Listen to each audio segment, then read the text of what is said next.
ఉన్నటువంటిది ఒక అశ్వత్థ వృక్షాన్ని నేను చూసేవాడు. ఈ అశ్వత్థ వృక్షం యొక్క వేళ్ళు ఎక్కడున్నాయో తెలియదు, ఆకులు ఎక్కడున్నాయో తెలియదు, కొమ్మలు ఎక్కడున్నాయో తెలియదు.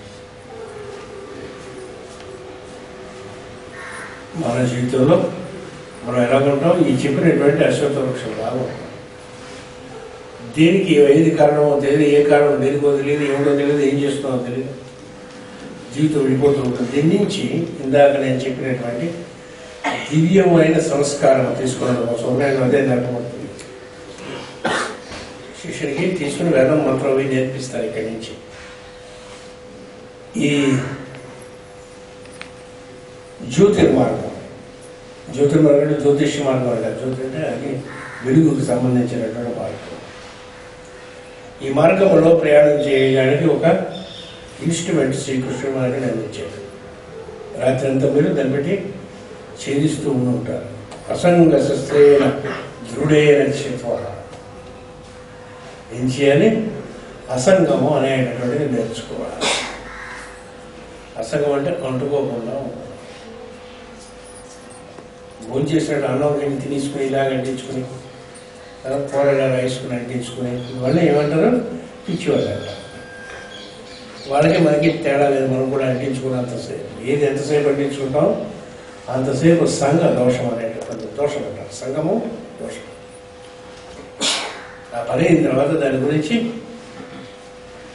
అక్కడితో ఆపడం అనేటటువంటి నేర్చుకోండి. దాని గురించి మాస్టర్ గారు చెప్తూ, మాస్టర్ గారు చెప్పినట్టు లైన్ మనం నాకు ఇది అడ్డంగా ఉన్నట్టుది చూడండి. మీరు కూడా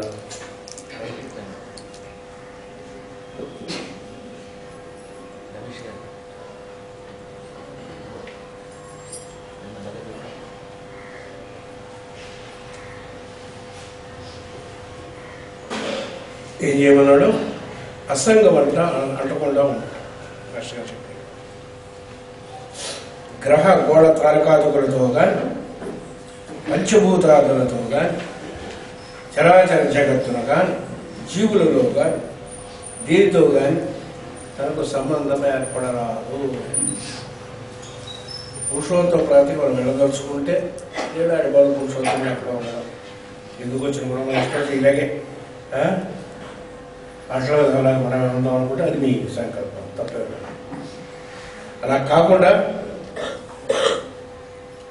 దివ్యమైనటువంటి లోకములకు ప్రయాణం చేద్దామంటే ఎవరిని ఏది ఖండించకూడదు.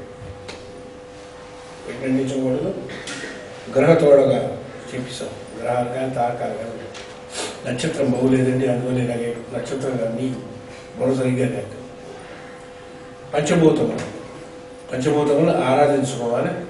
పంచభూతములతో ఉండేటటువంటి మీ సంస్కారం ఏదైతే ఉన్నదో అంట కూడా జాగ్రత్తగా ఉండాలి. ట్యాప్లో నీళ్ళు ఉంటాయి, చేయగలుగుతున్నాడు, ఓరీస్ వచ్చేస్తాడు. What is wasting the energy of cosmos and the creation. నీతో పని అయిపోయిన తర్వాత ఏం చేయాలి? కడుక్కున్న తర్వాత చేయగలుగుకున్న తర్వాత ఏం చేయాలి? ట్యాప్ మూసేసిన బాత్రూంలోకి వెళ్తే ఎలా ఉండాలి? వెళ్ళక పూర్వం ఎంత క్లీన్గా ఉందో మనం వచ్చిన తర్వాత క్లీన్గా ఉండాలి. జన్మలతో, వాయువుతో పూర్వం బాగున్న రోజుల్లో ఒక అగరత్తు వెలిగించేవారు ట్రైన్కి ముందు. పెద్దవాళ్ళు అయిపోయారు, అంచేత ఎందుకు శుచిగా గాలి ఉండాలని పెద్దవాళ్ళు వెలిగించడం మానేశారు.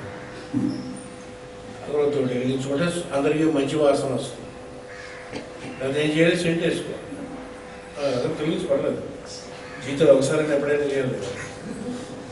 సెంట్ వేసుకుంటే ఎవరికి ప్రయోజనం? తక్కువ ప్రయోజనం, మనకేమన్నా. మాట్లాడుతుంటే అక్కడ సెల్ ఫోన్ ఎవరు తీసి ఇక్కడి నుంచి వెనక నుయ్యి గదిలో పరిస్థితి సార్.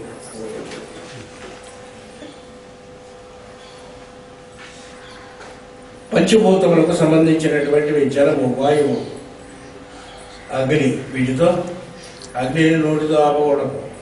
అంటే అగ్ని ఉమ్మినట్టుగా లెక్క. క్యాండిల్ వెలిగించి ఉఫ్, అగ్గిపొడి వెలిగించి ఉఫ్ అని ఊపుతారు. అంటే ఎవరి మీద? మీ అమ్మ మీద, నాన్న మీద ఉమ్మంటారు. అది ఎంత దోషమో నోటితో ఊది అగ్నిని ఆపడం. అగ్నిగుండంలో హోమం అది చేస్తుంది, దాంట్లో అక్కర్లేదని వేయడం. అమ్మవుతున్న ఇమోషన్ మీద వేసేస్తుంటారు. అక్కడ వేసేవాళ్ళు ఏదో చేస్తూ ఉంటారు, ఎగిగా నేను చేస్తాను, ఇది చేయబడి ఇది పడికూడదు. సో అగ్నిని ఆరాధించడం, జలములను ఆరాధించడం, ఒక లిస్టు చెప్పాను, నీళ్ళను ఆరాధించడం అనేటువంటి చేయాలి అనుకోకూడదు.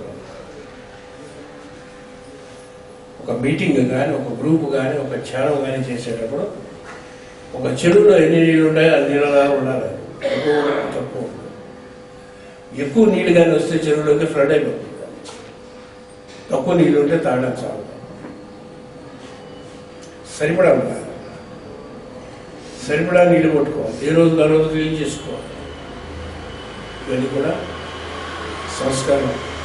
మా చెరువులోంచి నీళ్ళు తెచ్చినటువంటి ఈ సంవత్సరం అంతా ఈ బిల్లు ఉన్నాయన్నమాట, పురుగులు ఉంటాయి.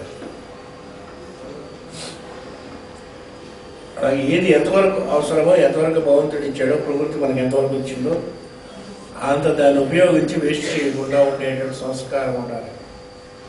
దాని అసంగం అనేటటువంటి శస్త్రం అనేటటువంటి చూస్తారు. పంచభూతములతో రిలేషన్షిప్ ఇలా ఉండాలి. గ్రహతారకాదులతో రిలేషన్షిప్ ఉండాలి. చరాచర జగత్తుతో కూడా అలాగే ఉండాలి. చరము అచరమైన జగత్తులోనే మనం ఉంటాం. Moving and non moving objects. ఆదిత్యమని చెప్తారు, మూవింగ్ అండ్ నాన్ మూవింగ్. బట్లో ఆదిత్యం క్రియేట్ చేసి పెడుతూ ఉంటాడు. మనుషులు మూవింగ్, జంతువులు మూవింగ్, చెట్లు నాట్ మూవింగ్.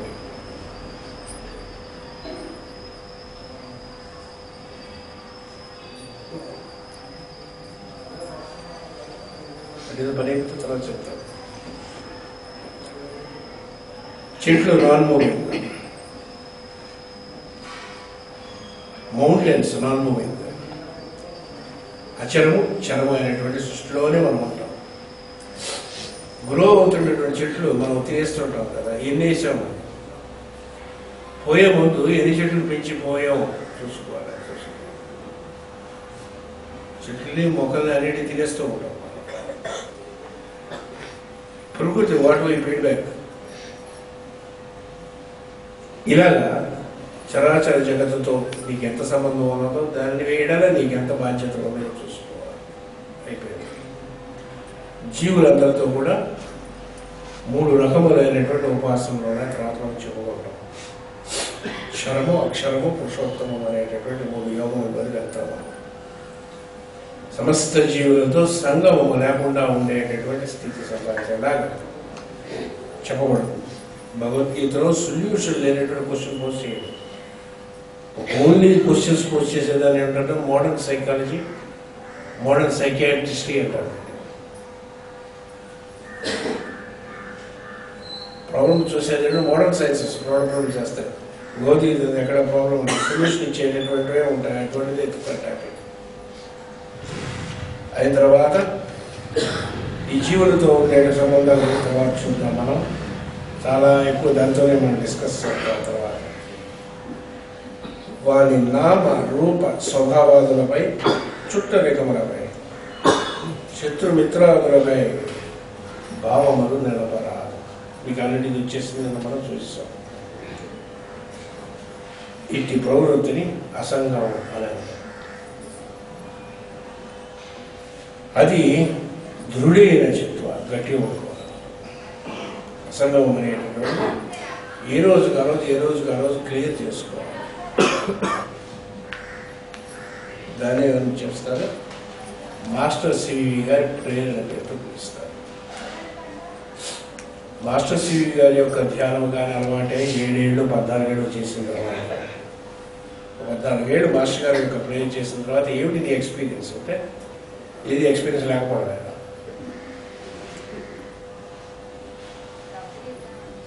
ఏముండదు సార్, మనస్సులో ఏది కోరిక లేనటువంటి స్థితిని మాస్టర్ గారు వస్తారు. అది ఏం లేదు, పొద్దున్న 6 గంటలకు ప్రేయర్ చేయగానే ఈ 6 నుంచి సాయంత్రం 6 గంటలకు ఏం చేయాలో ఒక ప్రోగ్రామ్ షీట్ కూడా వస్తుంది. రేపు సంబంధం లేదు. మళ్ళీ సాయంత్రం 6 గంటలకు ప్రేయర్ చేస్తే, ప్రేయర్ అలవాటు ఉన్నవాడికి, లేని వాళ్ళకి జీవితం అంతా మహత్తుగా ఉంటుంది, అంతా బ్రహ్మస్వరూపమే. సాయంత్రం 6 గంటలకి ఉన్న తర్వాత 6 గంటలకి రేపు పొద్దున్న 6 గంటలకి ప్రోగ్రాం. ఎప్పుడు ప్రోగ్రాం అప్పటికే ఇవ్వబడుతుంది.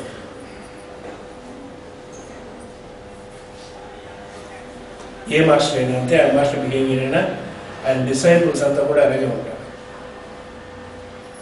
ఎప్పటికప్పుడు ధ్యానం చేసుకుంటుంటారు, ప్రోగ్రామ్ షీట్ తీసుకుంటారు గురువు దగ్గర, ఆ పని చేసుకుంటూ వెళ్ళిపోతారు. రేపేలా ఉండకూడదు, పిఎఫ్ అక్కర్లేదు, సెల్ ఫోన్ డబ్బులు కట్టాలి అక్కర్లేదు, లేదు మానేస్తారు. అప్పుడు కావాల్సినటువంటి తిండి మరి దగ్గర ఏడుగారు బతకాలంటే తిండి కావాలి, బట్ట చదివిస్తే ఒక కోటి ఎవరో మీరేటువంటి దానం చేస్తారు. ఒక కోటు బట్ట అంతగా మించి ఏడు కావాలి. వర్షం పడినా చెల్లేసినా సరే పైన ఒక ఛత్రం కాపురం తెలుసు. ఇట్లాంటి వాడికి ఏం తెలుసా, వాడు ఎక్కడ ఉంటాడో అదే వాడికి సొంతపడం. మాస్టర్ గారు మెసేజ్లో ఇచ్చినటువంటి దాన్ని చూస్తే ఎవడు ఎక్కడ టెంపుల్ కట్టుకోవాలి. Wherever he sits that is his own temple. ఎక్కడ కొట్టుకుంటు మాస్టర్ గారు మెసేజ్ అందుకే అది పంపించే మెసేజ్. అక్కడే టెంపుల్ ఏ రోజు అంత కష్టం. ఇంకోటి ఇంట్లో మన నచ్చని వాడు ఎట్లా టెంపుల్ మొన్న అని అనిపిస్తుంది. అలా అనిపించుకోవడం అసంగం. చేస్తుడుగా దృఢముగా ఏమిటవుతుంది, ఏది లేని దృఢంగా చేస్తూ. ఈజ్ ఇట్ పాసిబుల్ అంటే ఎస్, ఇట్ ఈస్ పాసిబుల్. ఏ ఒక్కరు పర్మనెంట్ కాదు sir. Nothing on is physical plane is dependable. తల్లిదండ్రులు మీద ఉండరు చిరకాలు. ఒకే రూఫ్ కింద పెరిగిన అన్నదమ్ములు అక్క చెల్లి అంతా కలిసి విడిపోతాం అనుకుంటారు. చిన్నప్పుడు 27-30 ఏళ్ళు వచ్చిన తర్వాత ఎవరి మట్టుకు వాళ్ళు విసిరేసినట్టుగా వెళ్ళిపోతారు. అసలు ఎవరు కలిసే ఉంటారు. కొడుకులు కూతురు వాళ్ళు డిగ్రీ లేదు చదువుతారు, చెప్పబడుకుని పోతారు. ఎవరు పట్టుకొని వెళ్ళిపోతారు. అంటే చెప్పబట్టుకు వెళ్ళడమే కదా. ఫారెన్ వెళ్ళారు అంటే అడుక్కొద్దుకు డబ్బులు అడుక్కొద్దుకు వెళ్ళారని నాకు కాదు. పుస్తకాలకి వాళ్ళకి పెద్ద తేడా ఉంటుంది. మన దేశం కోసం ఏమైనా చేస్తే వాడిని అప్రిషియేట్ చేయొచ్చు. వాడు పట్టుకొని వెళ్ళిపోతారు. So nothing and physical plane is ever dependable nor permanent. ఆ 4 రోజులు ఉండే దానికోసం ముచ్చల కోసం ఏం చేస్తాము, సంబంధం పెట్టుకుని ఉంటాం. యాక్చువల్గా సంబంధం కాదు, బంధాలు పెట్టుకుంటాం, తెచ్చుకుంటాం. చూడండి, నీ కొడుకో నీ కూతురుకో జబ్బు చేస్తే ఉన్నంత బాధ పక్కింట్లో వాడు కూతురుకో కొడుకు చేస్తే మీకు బాధ ఉండదు. దాని సంఘం అంటారు. ఇదే వాడి మీదనే ఉండాలి. వాడిని ట్రీట్ చేసినట్టుగా నీ కొడుకుని ట్రీట్ చేయాలి. రెండింట్లో ఏది లేకపోయినా సరే సంతోషం ఉంటుంది. బాధ్యత పడటం వేరు, రెస్పాన్సిబిలిటీ వేరు, సగం వేరు. సగం దుఃఖాన్ని ఇస్తుంది, బాధ్యత హ్యాపీనెస్ వస్తుంది. ఎలాగ చేయాలన్నది రాబోయేటటువంటి శ్లోకములలో చెప్పబడుతుంది. గురుగారు మీరు మొదలుపెట్టవచ్చు, మీరు పక్క నుంచి మంత్రాలు చదివితే మాకు ఏం డిస్టర్బెన్స్ కాదు, మాకు చక్కని మ్యూజిక్లు వినిపిస్తాయి. మా ఏది చిన్న మంత్రాలకి డిస్టర్బ్ అయినటువంటి స్టేట్లో లేదంతా ఆల్రెడీ యోగులు వ్యక్తిరహిత తారక యోగం, సత్యయోగంలో ఉండేటటువంటి డిస్టర్బెన్స్ 4-5 గంటల పడుతుంది. మొదలైపోతుంది.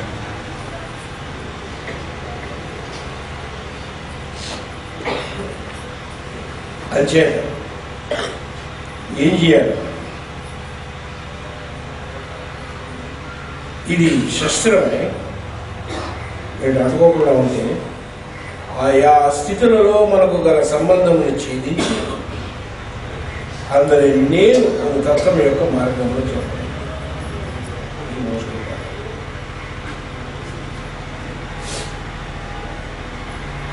ఎక్కడి నుంచి మనం వచ్చాం? నేను నుంచి వచ్చాం. ఈ నేను గురించి ఇంతవరకు కృష్ణుడు చాలా డిస్కషన్ చేశాను. కోట్ల నేను, వందల నేను, లక్షల చేస్తున్నాను. ఇవన్నీ ప్రాక్సీ నేను. అసలైన నేను కృష్ణుడు. ఆ నేను దగ్గరికి తీసుకెళ్తున్నాను. కింద నేను ఉంటాయి, చిన్న నేను, పెద్ద నేను ఉండేవాడు. కాక అసలైన నేను దగ్గర ప్రయాణించాలి. నేను అనేటటువంటిది ఎవడికి వాడు ఉన్నాడనేటటువంటి ఒక చెప్పాలండి, మనకు ఉన్నామని ఎవరు చెప్పాలి అక్కర్లేదు. ఎలా తెలుస్తుంది? నేను అనేటటువంటి మన ఏదో ఒకటి ఉంటాను. ఆ నేను అనేటటువంటి బాగుంటుంది. ప్రతి వాళ్ళలో ఉండేటటువంటి నేనుని దర్శనం చేయడం అనేటటువంటి ఒక విద్యను నేర్చుకోవాలి. దాని అసంగం అనేటటువంటి పిలుస్తారు. ఎప్పుడైతే అటాచ్ కాకుండా ఉంటామో, ఎప్పుడైతే అంటుకోకుండా ఉంటామో, అందులో ఉండేటటువంటి పరమాత్మ కనిపించడం మొదలుపెట్టాం. ప్రతి వాడికి వాడంటే వాడికి ఇష్టం ఉంటుంది సార్. ఏమో నాకు మాత్రం అర్థం చూసుకుంటే నా మొహం నాకు చాలా ఇష్టంగా ఉంటుంది. వాడు ఇష్టం ఉండదు. వాడికి వాడు ఎందుకు ఇష్టం అన్నటువంటిది కానీ మనం వాడిలో చూడగలిగితే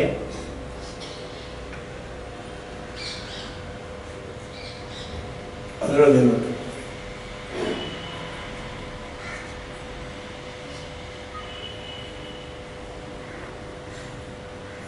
నచ్చి తనకి తాను నచ్చడం అనేటటువంటిది ఎక్కడైతే ఉంటుందో దాంట్లో నేను ఉంటుంది. ఎప్పుడు ఇది ఉంటుంది? ఎదురుగా ఉండేటటువంటి వాడితో ఏ కనెక్షన్ లేకుండా, ఇది మెంటల్ కనెక్షన్, రెస్పాన్సిబిలిటీ ఎక్కడం కాదు. వాడి మీద ఏ అభిప్రాయము ఏర్పడకుండా మనిషిని కానీ చూడగలిగితే, గురుబుద్ధులు మొట్టమొదటిసారి కనిపించినప్పుడు చాలా మహాత్ములుగా కనిపిస్తారు. అది ఏదో ఉపాసన చేస్తున్నాను, మాస్టర్ కూడా చేస్తాం మహాత్ములు. 4-5 రోజులు 15 తర్వాత ఇంటి దగ్గర ఎక్కడో దెబ్బలాట వస్తుంది. పోయిందన్నమాట, మొత్తం పోయింది. ఈయన చెప్పినట్టు ఆయన చేయలేదు, ఆయన చెప్పినట్టు ఈయన చేయలేదంటే అసంగం అనే శస్త్రాన్ని ఉపయోగించలేదని లేదు. ఎప్పుడైతే వాడు చేసినటువంటి యాక్టివిటీ త్రిగుణముల ద్వారా యాక్ట్ చేస్తాడో అతను దాన్ని కానీ ఎప్పుడైతే మనకి ఆ యాక్టివిటీ మనని ఎప్పుడు బంధించదో, వాడు ఉండేటువంటి స్వచ్ఛమైనటువంటి రూపమైనటువంటి భగవంతుని యొక్క కనిపిస్తుంది. వచ్చే వాళ్ళంతా సాధన చేసుకునేటటువంటి వాళ్ళే, మాస్టర్ గారి ప్రేరణ చేసుకునేవారే, మాస్టర్ గారిని గుర్తుగా నమ్మినటువంటి వారే, ఎవరికో ఏదో ఒక సేవ చేసుకుందామని వచ్చినటువంటి వారు. ఇక్కడ వచ్చిన వాడు ఎవరు కూడా ఇంకోటి అడ్వాంటేజ్ తీసుకుందాం అనుకుని వచ్చిన వాడు ఈ గ్రూప్లో ఉంటాం. వాడు వారి పెద్ద గ్రూప్ ఉంటాడు, బయట ఉంటాడు.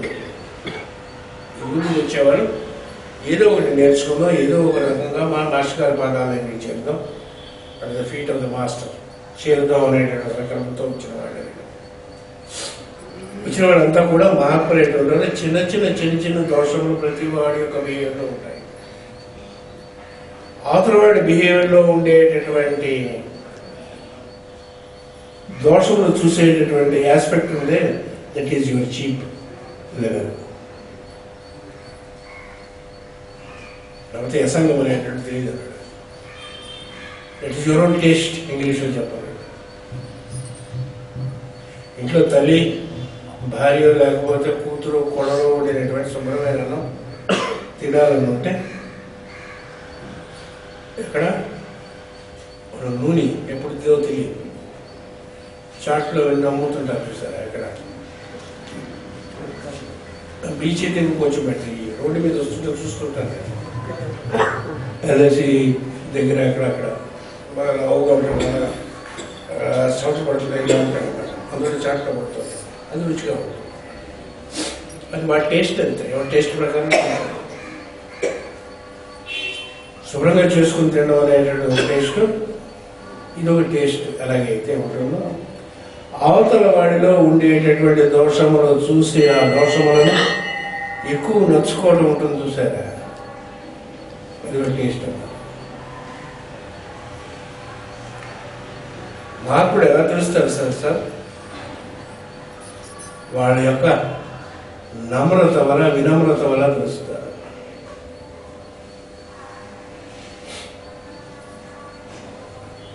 మ్యాన్ ఈజ్ రైన్ ఆయన గొప్పతనం ఎలా తెలుస్తుందంటే హౌ సింపుల్ ఈజ్.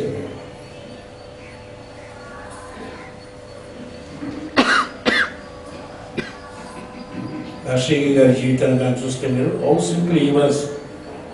కావాలంటే నేను ఒక 10 days చెప్తాను హౌ హీ లివ్డ్. మాస్టర్ గారు వచ్చారు, ఎంజల్ శాస్త్రి గారు కూర్చున్నారు. మహాత్ముడు అయినటువంటి వాడు. కొన్ని వేల మందికి సంగీతం ఫ్రీగా అయినా దానపోసాడు. ఈ మాత్రం పోసాను కాబట్టి అని ఎక్కడ ఉండదు. బాకీ పెద్దవాళ్ళ దగ్గర మనం నేర్చుకోవాల్సిన విషయాలు. ఈ నేర్చిన వాళ్ళంతా ఇంతవరకు నేర్చిన వాళ్ళని రోజు పొద్దు నుంచి దండం పెట్టాలి అనేవి ఉండవు.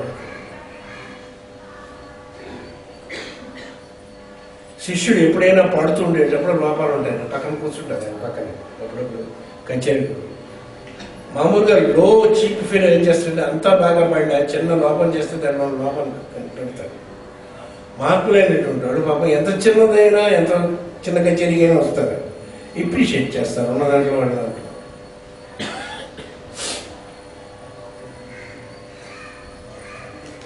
మనం ఎంతమందిని అప్రిషియేట్ చేశాం, మనకి ఎంతమంది నచ్చారు, ఎంతమందిని కామెంట్ చేయకుండా ఉన్నాం, దాన్ని బట్టి అసంగం అనేటువంటి శస్త్రం నవత్తుగా చెందిందో లేదు తెలుస్తుంది. చికాకైన విషయాలు అయినా సరే మనం హ్యాపీగా ఉండాలంటే భగవంతుడి దగ్గర అంటే ఇవి తప్ప మనం నేర్చుకోవాలి. అప్పుడప్పుడు ఇవి మనకు తెలుసు కానీ మర్చిపోతూ ఉంటాం. అని చేత గురు పూజలు ఒకసారి ఇరగొట్టుంటాను. మూలము వెంటబడినచో శాఖలు దొరకవు. ఈ చెట్టుకి మొదలెక్కడ ఉందని చూస్తే